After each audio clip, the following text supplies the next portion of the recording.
Ahora vamos con este último segmento que es la conclusión. En este momento pues me gustaría invitar a ambos expositores a dar lo que es su postura acerca de una última pregunta que la dejo abierta. En este caso es ¿cuál sería la solución a la pobreza? Bien, si me permiten, pues yo así que yo creo que hablar de una solución ante una tendencia que tenemos que parece ser que es a la que más se está atizando y a la que más le está el gobierno apostando, yo la veo muy lejana. La solución puede resultar ser muy sencilla. Hace un momento escuchaba, por ejemplo, a Amartya Sen, por ejemplo, premio Nobel de Economía, economista hindú, por ejemplo, tiene un libro sobre justicia, haciendo una alusión al libro de John Rawls sobre justicia, sobre cómo combatir o cómo eliminar o acabar con la pobreza en cualquier parte del mundo. Pues es muy sencillo. Uno, con empleo y con ingresos. Si trasladamos esta fórmula fácil y sencilla a la economía mexicana, vemos que la economía mexicana tiene un problema de tipo estructural para generar empleos. Y si hablamos de un país desigual en el mundo, es México. En México podemos tener, por ejemplo, espacios territoriales en donde la población tiene, por ejemplo, niveles de ingreso similares a los países más pobres del mundo, y también tenemos algunos espacios territoriales con ingresos pareciera ser que estás en cualquier país rico del mundo. O sea, el nivel de desigualdad es abismal. Y decir abismal es que tenemos un porcentaje de la población que se está llevando 500 salarios mínimos mensuales o más, y tenemos un fuerte o un gran porcentaje de la población que trabaja sin tener ingresos, por ejemplo, legalmente. Entonces yo veo el problema muy complicado, al menos para la economía mexicana, cuando tiene un problema de tipo estructural. O sea, y el problema de tipo estructural es, uno, no generamos los empleos suficientes ni de calidad. Dos, los sistemas de distribución de riqueza, más que beneficiar obviamente a la población y que esta población modifique sus niveles y sus estándares de vida, pues lo único que están haciendo es preservar sus mismas condiciones de pobreza. Es inhumano, pero además es fuera de cualquier lógica racional, por ejemplo, el que un secretario de Hacienda, que ahora es senador, te diga que una persona puede solventar sus gastos con 6,000 pesos mensuales. Ojo, hay gente que gana mucho menos de los 6,000 pesos mensuales.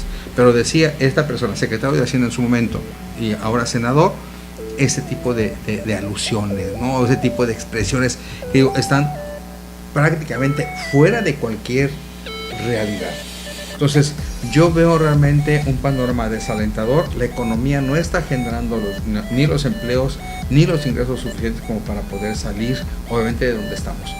Pareciera ser que desde la parte política y quienes construyen la política pública, fundamentalmente en el desarrollo económico, ven un México, y hay otro México completamente distinto o una realidad paralela, que te dice, es que el modelo está jalando, las reformas estructurales nos han dado lo que tenemos, las reformas estructurales realmente han potenciado el país, etcétera, etcétera. Sí, pero al menos un modelo económico que no te da bienestar no sirve absolutamente para nada. Y en el caso de México, hablar de que más de la mitad de la población vive en condiciones de pobreza, y de esta el 30% en pobreza extrema, o sea, ¿de qué estamos hablando? Estamos hablando de que hay ciertos grupos poblacionales que, si no se están muriendo de hambre, lamentablemente sus niveles de salud se están viendo deteriorados porque no pueden satisfacer los requerimientos calóricos que una jornada de trabajo requiere, por ejemplo, para poder vivir en condiciones normales.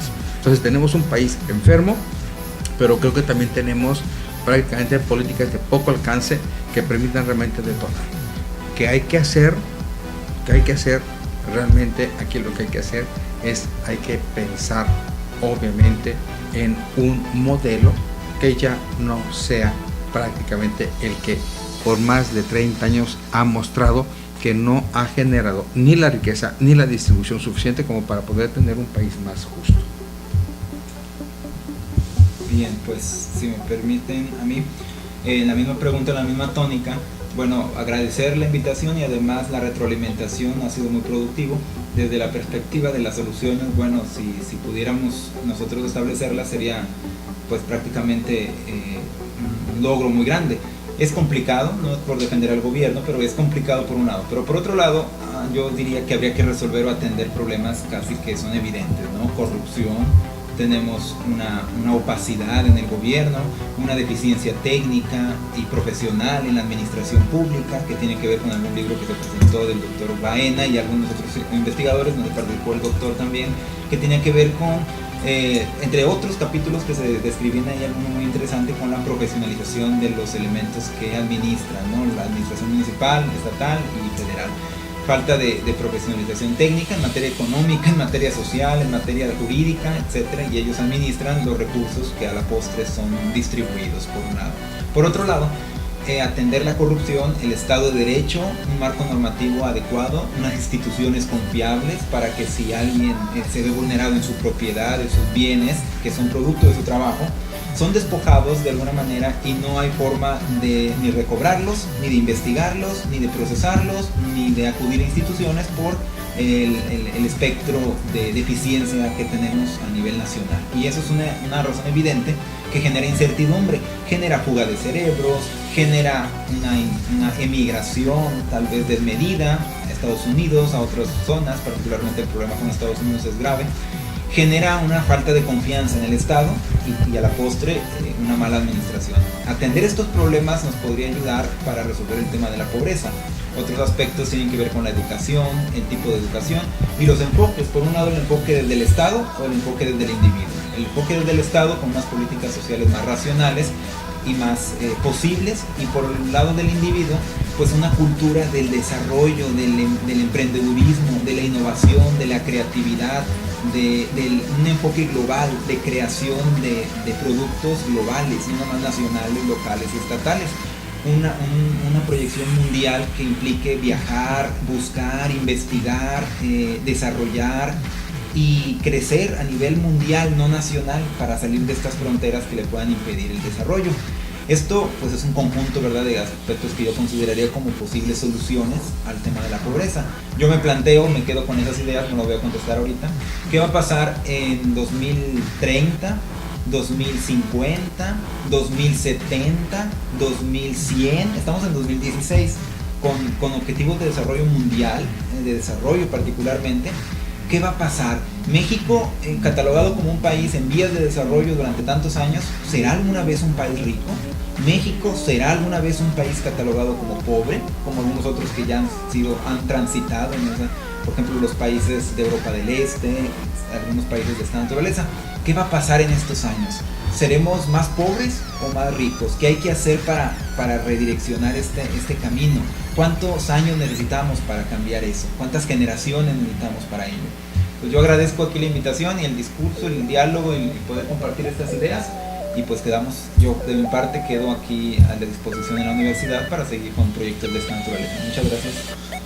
Y pues con esto damos por concluida esta emisión. Fue una dialéctica bastante interesante, bastante retroalimentante, y de alguna manera la pregunta sigue en el aire, pero de esto prácticamente se puede seguir discutiendo mucho tiempo. Sin embargo, se les agradece al doctor Cabrales, al doctor Cosco, su participación, y esperemos pronto volverlos a tenerlos aquí, ya sea con esta misma temática o con otras. Sin embargo, muchas gracias. Gracias a ustedes. Y hasta la próxima emisión. Hasta luego. Love.